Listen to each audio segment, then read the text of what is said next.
welcome to our little bonus edition of episode 2 of Retrosonic Podcast. And those of you that have followed the pod since we started will know that we're doing a series of interviews with rock photographer Paul Slattery. And good evening, Paul. Good evening. Sorry about the fire spitting away as per usual. Yeah, the hottest day of the year, and yet we've got the log fire going. I mean, it's cold at night. It's cold at night, you see. Old man like me, you know, cold in the bones. Yeah, and we're joined hot in the heart in the pod by Adam as well from the Jetsonics, who's good evening, who's with us. And so, in the first episode, Paul, we talked about your first adventures into rock photography. So, starting off in the glamorous halls of North London Poly, taking pictures of your geography field trips and for the local rag, and then suddenly you're confronted by Dr. Feelgood on the Naughty Rhythms tours, and we talked about the pub rock era, the Pirates and Flaming Groovies, and what got you really inspired by rock and roll. And now in this episode we can probably talk about your first professional job and the first stirrings of punk rock. So you've gone from Dr. Feelgood, and then must have been this sort of change. You could probably sense the change in the music scene. Yeah, there was a bit of a change. And I ended up finishing my degree at North London Poly in the summer of '76, and then there was certainly things going on in London that made me want to stay. But there were things 3,000 miles away that made me want to go there even more, which was a nice warm summer on Cape Cod and the 200th anniversary of the founding of the United States, and I knew that was going to be a big party. And I'd had some invites, and I thought, hey, if you're invited to one of the biggest parties in the world, you can't turn it down, can you? So you moved over to America then. So you saying that you missed the first wave of punk? I did as a photographer, because I hadn't really then decided about being a rock photographer. I hadn't thought that was the career path that I wanted to choose. And for me, it was going to be going to the States, hanging out for the summer in Cape Cod and working on Cape Cod for the summer. And I'm glad I did that. I got there was certainly I got messages back, as you would do, by pigeon and bottle in those days, by steamship. Somebody used to come close to land and throw me a letter every so often saying, there's a great band that's just played at the 100 Club called the Sex Pistols and the Clash. I'm going, yeah, well, they sound pretty good, actually. And eventually we were getting the records, and they were sounding superb. So had you picked up on any of the sort of New York punk, the CBGB's stuff while you were over there? Had you been into Manhattan to see any of the bands there? I didn't get into Manhattan, but I was up close to Boston on the Cape, and the great thing about the Cape is that it attracts a lot of people, young kids from New York. So they were coming out and bringing their records, and these parties were going on in the on weekend evenings, and people were playing the Ramones. First time I heard the Ramones was the summer of '76. 1, 2, 3, 4.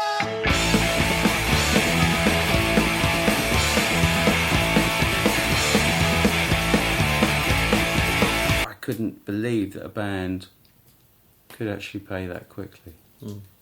So were the Ramones the first band that you heard that you would say was a punk band, that you felt there was a changeover in the music scene at the time? And was that what inspired you to sort of look for the new music at the time? Well, yeah. I mean, I've always when you're a music fan, and you know, in 1976, I wasn't 18. I was 26. Most punks would have thought I was middle-aged. Yeah. I mean, I looked middle-aged at the time. I had long hair. You don't now. I don't now. Have I still got hair? He was Yes. younger than us, didn't he? I think I'd always been a music fan, and even now, even in 2012, I want to hear what's going on now. This is what's interesting me. I love what's gone on before, but I want to know what's going on now in the genres of music I want to listen to. And for me, I've always liked rock and roll, and the Ramones are as rock and roll as you can possibly get. Yeah. So when you came back to the UK, you were, I guess, you were confronted by this new music. It was the spring of '77. So which was the first punk band you saw? Well, I came back, and the first band I saw was actually Elvis Costello.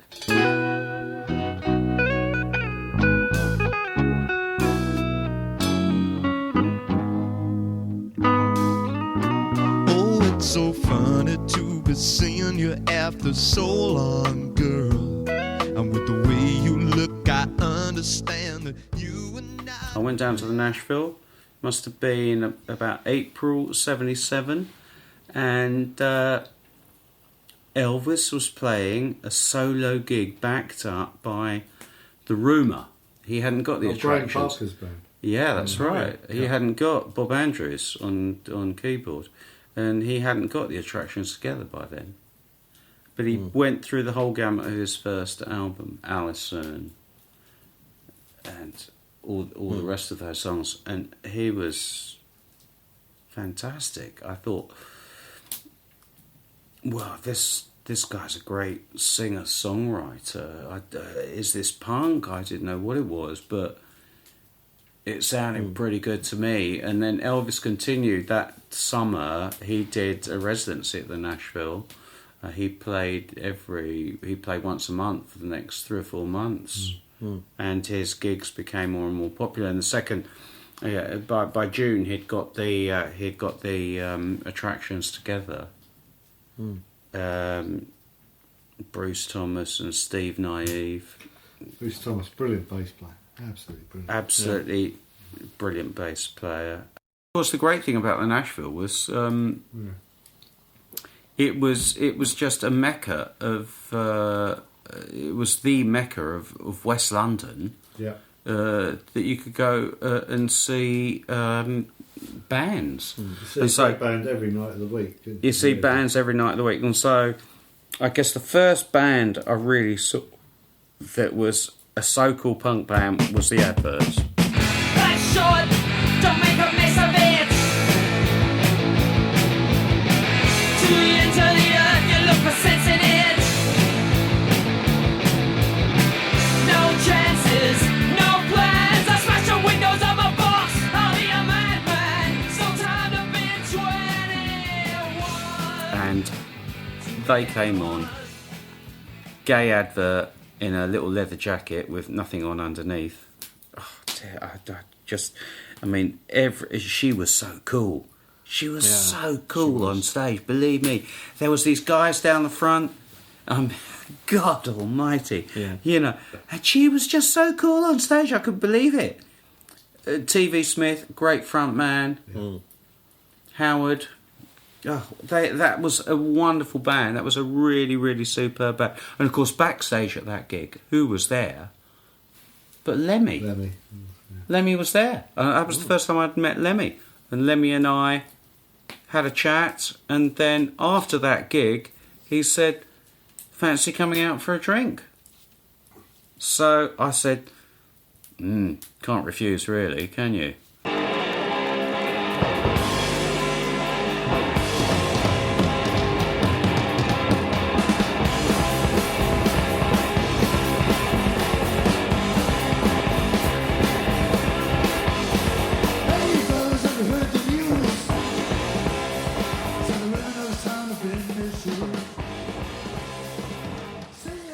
Oh, it's great because the Adverts are a good band, aren't they? And we saw TV Smith solo last year at the Signal Gallery, where Gay Advert, who's now an artist, was exhibiting some of her art, and she still looks great as well, and he does, and they're both. And you've got some of Gay's art on your wall now, I hear, Steve. Yes.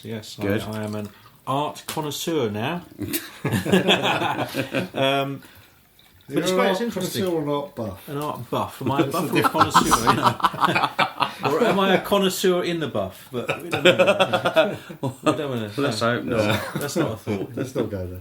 But she's a great artist now as well, and TV Smith, of course, is still touring. I mean, in fact, he's probably now he's touring with the UK subs at the moment. I think. Well, I hope we can see him when they come back to the UK. Definitely. But certainly, for me. I mean, going out with Lemmy that night was a truly eye-opening experience because I thought, if this is rock and roll, I'll want some.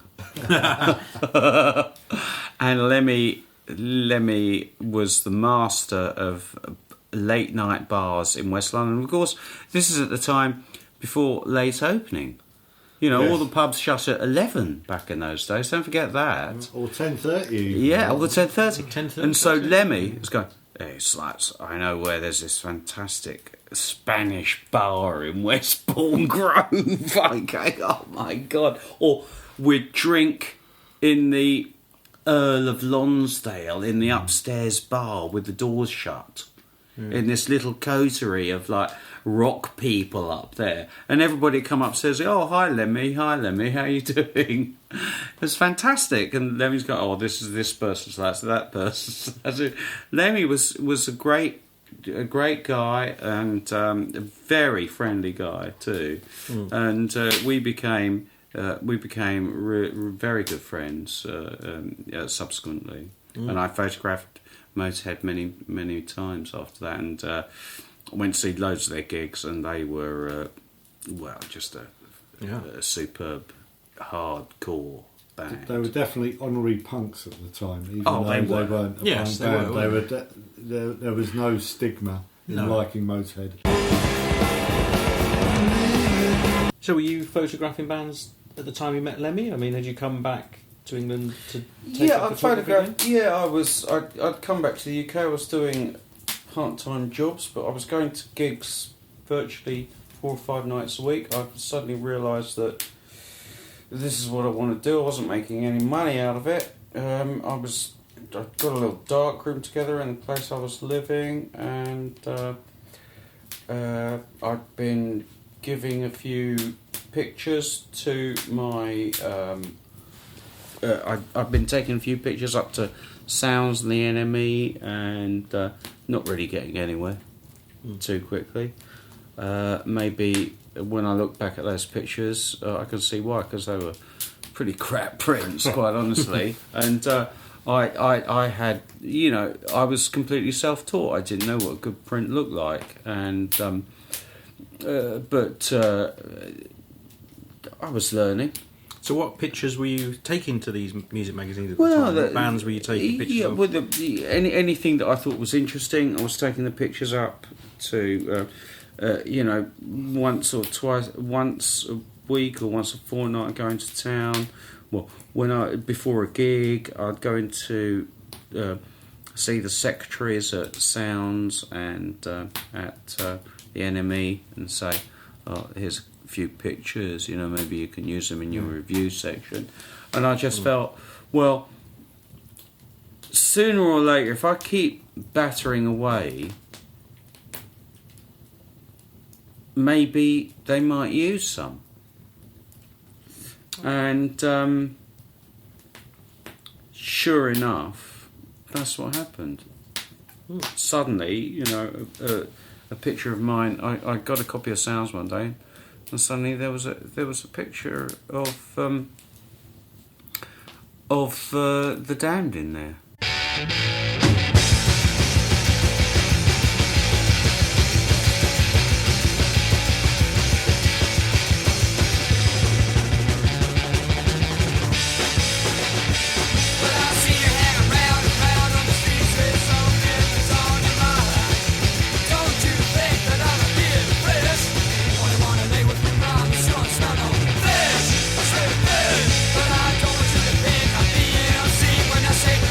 Say I wanna hold you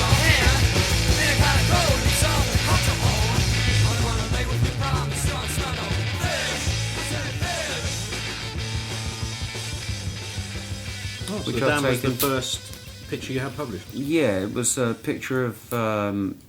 It was a picture of Dave Vanian, which I took backstage at the Sundown in Charing Cross Road in 1977. In the late summer of 1977, I took a great picture of Dave Vanian and a great picture of Gay Advert that I had. And I suppose, but things even after that didn't go particularly well. I thought, well, I'd get a lot of work after that, and I thought, oh yeah, I was so elated by having a picture used, but then I went into sounds.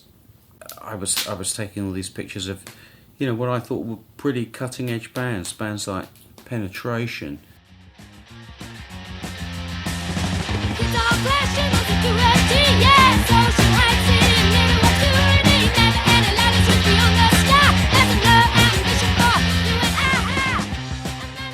That nobody had been writing about in sounds, and I've been to see them at the Vortex supporting the Heartbreakers. I mean, how good was that? Yeah. How good was that? Johnny Thunder, Born to Lose. I mean, how I ever got down the front, I do not know, because but I can tell you that I don't think there's one of my pictures of Johnny Thunders from that gig that night that's in focus. Yeah, I don't think he was in focus. It was impossible. I mean, there was no pit, and of course the Vortex was tiny, and it was absolutely packed with punks, and it was so difficult to focus then. Oh, yeah. With a manual camera. It's not like now when you could have, used a 150mm lens with an autofocus digital. You would have got fantastic pictures. Limited to a roll of film. And well, I'm sure was it's expensive as well. well. It was expensive, and and then you had to think about all the expense of all that. And actually, it's a physical task to develop it, dry it, print it. You need all that space to do it. But Penetration, I met Penetration, and this is a young punk band from Ferry Hill in County Durham. And I got to know Pauline Murray pretty well over the next year and a half. And Pauline was an extremely friendly person, and Robert Blameyer, the bass player, they were lovely, absolutely lovely people, and they were a great live band too. Pretty underrated band, I think, from that era. Weren't Quite they? complex music, and quite Yeah, a they high were quite- standard of musicianship. Yes, they were. They always seemed like they were trying to break out, didn't they? And a good band. They were. I think they could have. They could have got a lot further. I think their ideas were really ahead of their time, and They were signed up by Virgin, weren't they? they were signed up by Virgin, and I don't think Virgin really made the best of them. Quite honestly, I thought their first album, when it came out, their first album was kind of a bit overproduced, really. Although their first single that had come out, I think also in Virgin, Don't Dictate, had been less produced, quite honestly. But they were a really great band, and a great band who really fired up the audience. And Pauline Murray, what a great singer! Yeah. What a really superb singer. Definitely. And, So were you working for, at the time, again, were you just freelance taking pictures into the papers, or had anyone given you a full-time job as a photographer at the time? No, I'd never had a job. I was just, I was basically going to gigs 4 or 5 nights a week, and driving furniture delivery vans part-time for Bentals. Okay. During the daytime. just to make a crust. So it's great to be able to just do 3 days or 4 days a week, because I needed a day to develop films and stuff like that. But I was living from it was a hand-to-mouth existence. Were you having to pay to get into the gigs, or were you managing to? Well, it was. I tell you what, one of the things I learned. I mean, I was even though I wasn't making a cent out of anything, and even though I wasn't a recognised rock photographer at all, Brian, who ran the Nashville, started letting me in there pretty early, and I got to learn how to get in touch with press people and things like that, so you could get in for free, because even though it wasn't, it cost a pound or something to get in, it didn't cost 50p some nights. 50p some nights, yeah, really. That was, quite honestly, that was quite a lot of money. Yeah. It was quite a lot of money, because, a film, when I had to buy a film or a couple of films, then develop it, and then buy the paper and the chemicals. I had to do all that stuff and find the place to do it all. It wasn't easy. It wasn't easy to do all that stuff. And, I was... God knows how I really survived the first year, I suppose, because I was young and I had a vision, and that's it. And I think having a vision goes a long way, really. So now we're coming up to sort of the end of 1977. Well, that was a great end of 1977. I must admit, for me, it was a fantastic end of 1977, because for me, I saw two of the greatest bands you could have possibly see at the end of 1977. I saw around the middle of December that year. I went down to Brunel University and saw the Sex Pistols for the first and only time I ever saw them play a live gig.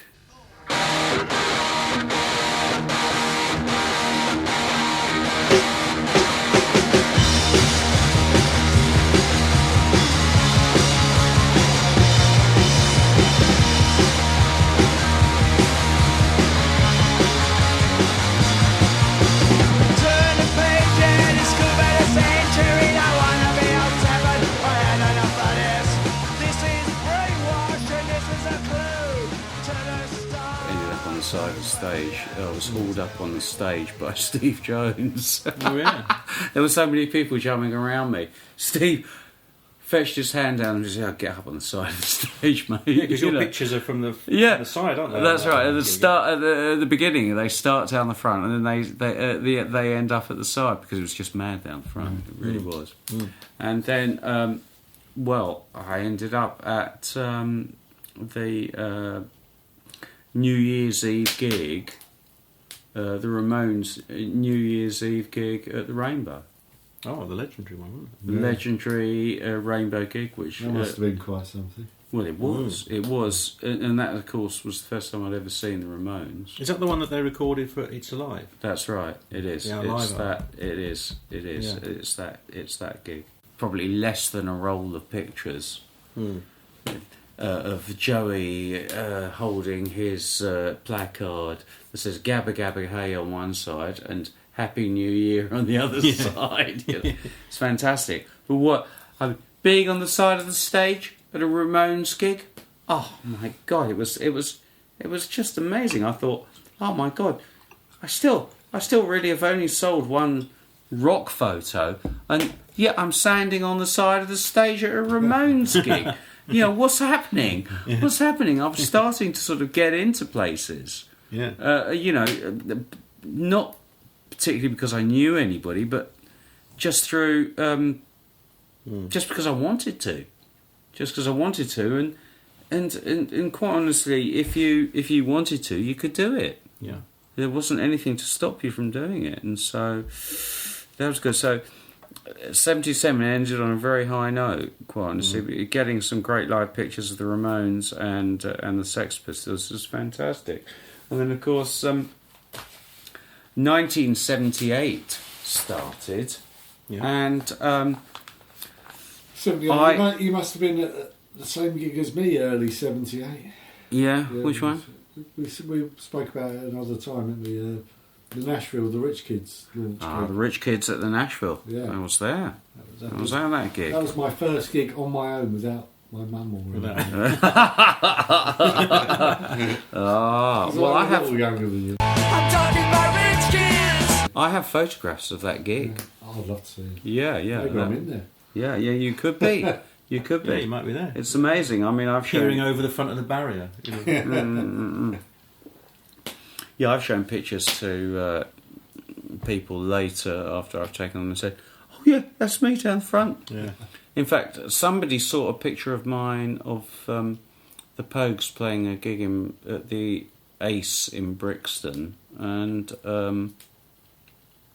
he was down the front. Some guy from Dublin. He bought, 20 years later, he became an extremely rich businessman and bought a huge, great picture of me for a lot of money, Oh, that was me when I was a pissed-up young Dubliner, in London. We sort of wonder what happens to some of these people you see in those early punk gigs in the crowd, and you wonder what happened to them, don't you? And I love that scene, I don't know if you've ever seen it, where there's a Clash playing up at the, I think one of the Free Trade Hall or Leicester Trade Hall in Manchester, and you can see a young Mick Hucknall right at the front of the Clash gig, and he hasn't changed, No Elvis, Beatles, or the Rolling Stones in 1977. So we're looking here now at your photographer's notebook, and this is a historical artefact here because you're looking at 1978 and some of the bands that you photographed. So do you want to read through? Well, this is just some of the bands that I went to in 1978 was Robert Gordon and Link Ray, the Vibrators, the Adverts, Patti Smith, the Only Ones, Jonathan Richman, the Count Bishops, the Specials, Talking Heads, the Dickies, the Runaways, the Lurkers, the Ramones, the Members. Gosh, that's I mean, this is so just the Specials were playing. Then, yeah, the Specials were playing in '78. Yeah, 78? Yeah, that's right. Yeah, they had actually supported the Clash. Of course, I haven't written the Clash there, but of course the Clash are right in there because I'd seen my first Clash gig in '77, and then '78, of course, was the Victoria Park gig. Yeah. The Carnival Against the Nazis. That was an amazing gig. I went there and took photographs of the whole crowd there. I've got all that. I've got all those pictures, and not only that, but I got pictures of the whole procession walking from central London all the way to Victoria Park in Hackney, because I was a very politically motivated person, and I thought, punk kind of fitted in with my political ideals, really, which were kind of left wing, but with a bit of spliff and alcohol. Very political. Yeah. Well, what's wrong with that? You mean you were literally? Yeah. It was literally leaning to the left. Yeah, well, we would literally lean to the left, but what's wrong with that? There's So where did you take the Runaways? Do they play over in London? They did. The Runaways played in London. Yeah, I've got pictures of the Runaways. They were fantastic. To go to Runaways gig was superb, and live they were Joan Jett. Yeah, I remember talking to her afterwards. I mean, she couldn't believe the reception they got in London. I'm not surprised. It was incredible. I like Lita Ford. Hello, Daddy. Hello, Mom. I'm your Jerry Bob. Yeah, 1978. I went to see the Skids at the Red Cow in Hammersmith. Right. What a gig that was! What a great band. Yeah, what a great band! One absolutely great band. You can believe they were. One night it was a summer night at the Red Cow, tiny little room, baking hot. My camera was steaming up, and the band stripped to the waist. Stripped to the bloody waist. Unbelievable. Richard Jobson jumping all over the place. It was a truly fantastic. Stuart must have been quite dangerous being a photographer with the Skids, because he used to do that strange dance, didn't he, Richard Jobson? Like kicking his feet up and he must have had your camera knocked out. It's quite dangerous in the audience as well. That's right. Well, of course, one of the Skids songs was called "Scared to Dance," you know, and I could understand why, because he'd probably written that gig at the Red Cow. You know, he's scared to dance. I think the Red Cow. The thing was, of course, is that the room was very short. It wasn't very high. So I think Richard Jobson, he loved doing a bit of a pogo dance, and he ended up butting the roof through, I think, at the Red Cow. So. They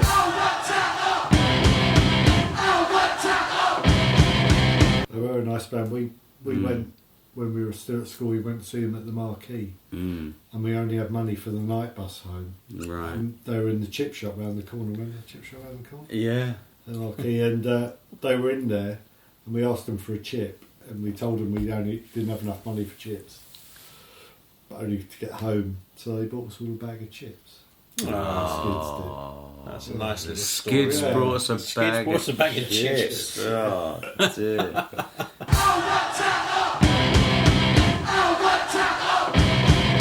What sort of venues were you going to at the time? So you mentioned the Nashville and the Vortex.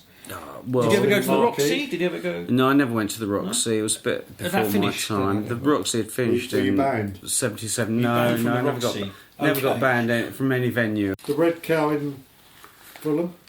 Well, the Red Cow. No, the Red Cow. It was Hope it and wa- Anchor. Oh, the Hope and Anchor. Did the Hope and Anchor. Saw the Police and Elvis Costello play at the Hope and Anchor, and a few other bands. Later on, I'll tell you about another band I saw there. But that was a great venue, although it was like North London, like a lot of the gigs I was going to, like the Music Machine, where I'd seen the UK subs play in late '78, and which became their home in '79, quite honestly.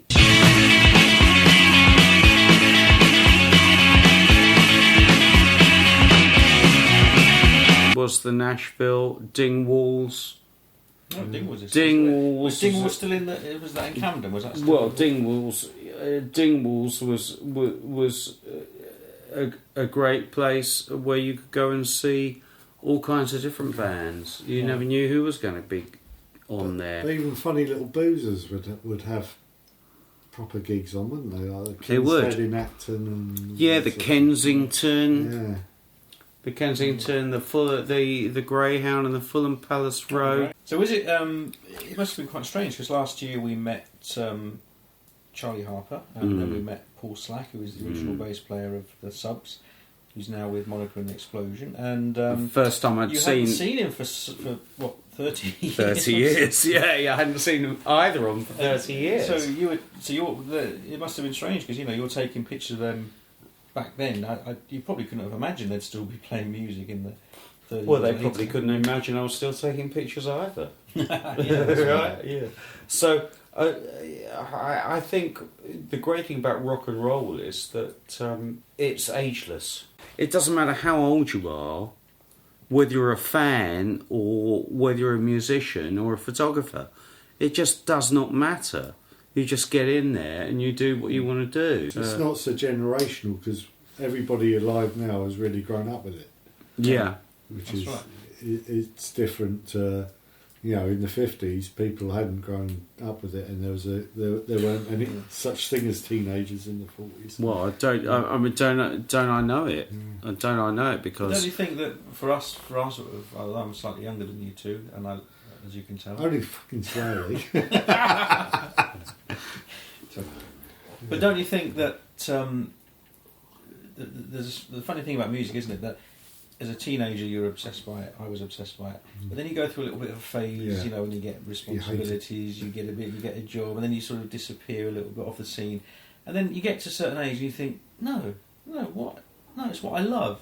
And the great thing is now, and especially I think of now that I'm meeting people that are sort of my age that are still so obsessed by music, and it's almost like, no, why did I think that getting older music wouldn't matter to me when it does? And I think that's the great thing. And now you can just you get people who don't care how old you are or what about the age the bands are, and you can go to gigs and enjoy it. And well, as we were saying earlier on, I mean, I couldn't get much more enthralled about going to the UK Subs gig last year. We went to see Charlie Harper and realising that Charlie is 67. There he is on stage with his tattoos and bleached blonde hair, giving it some, and there's kids in the audience probably 50 years younger than he is, going, come on, That's right. Yeah. you know, because he's great. Yeah. He's great, and he's got great charisma. Yeah. Well, I live in a car. Yeah, I live in a car. I ain't got no set or stereo, cause I live in a car. Don't try to call me up on a city phone, cause I won't be home. I live in a car.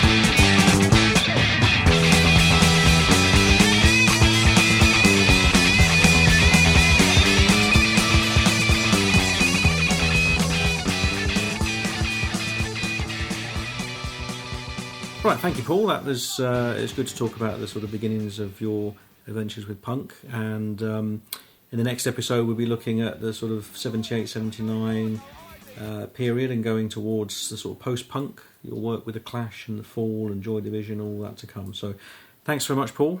Thank you very much, and just remember that all those terms, post-punk and pre-punk and past punk and this punk and that punk, are just a load of old rubbish, because it's all here and all now, because there are bands that are just doing the same right now in 2012.